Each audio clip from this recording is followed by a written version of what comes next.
warahmatullahi wabarakatuh. Today we are going to practice speaking tasks about giving immediate response. Afi, what is the most difficult part of learning a language?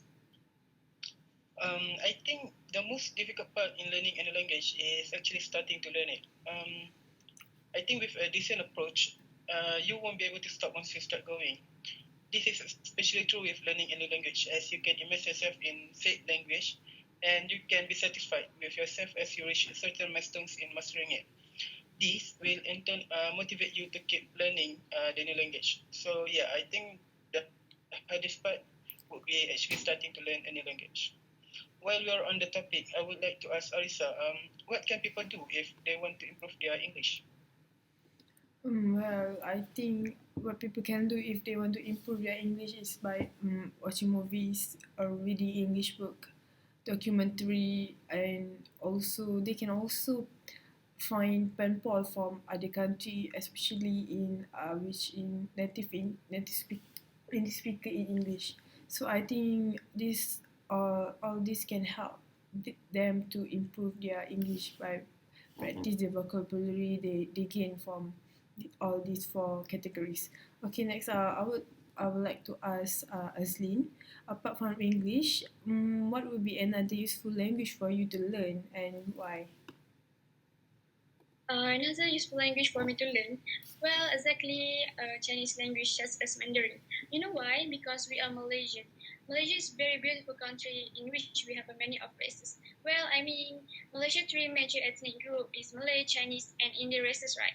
The most important thing to learn about Chinese language is definitely because if I want to work in an international business or banking, learning English is of one of the most useful language to know if I want to beef up my resume. Basically, Chinese language also used for traveling. In fact, that Mandarin language is spoken in a lot of area. This tend to make me easier to communicate with the local when I am traveling. I think that's all for me. I would like to ask Afi, what would you tell someone who is suffering from low self-esteem to make him or her feel better about themselves? That's an interesting question actually.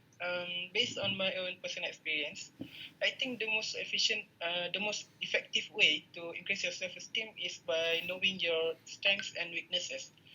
I mean, by knowing your strengths and weaknesses, you'll be more confident in doing things that you are good at, and you won't be as discouraged when people are criticizing you. As you know your own weaknesses, and you trust in your own ability to learn and improve yourself in the future. Yeah, I think that's how you will increase your self-esteem. Next, I would like to ask Azlin. Let's say you have $1 million. What would you buy? Thank you for the question. Basically, $1 million may be a lot of money or maybe not a lot of money.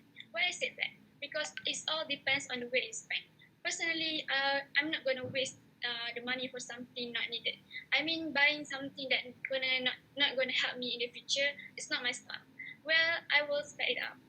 First, invest a quarter of money, which is investing in a real estate that have a better chance of giving me more profit in the future. You know what I mean, right? Second, I would like to open new business with the money since be an entrepreneur is one of my big dreams. Lastly, I wish I can join charity program, donate some money to help our Muslim friends outside Malaysia, which in war right now, in Syria, Palestine, and Gaza.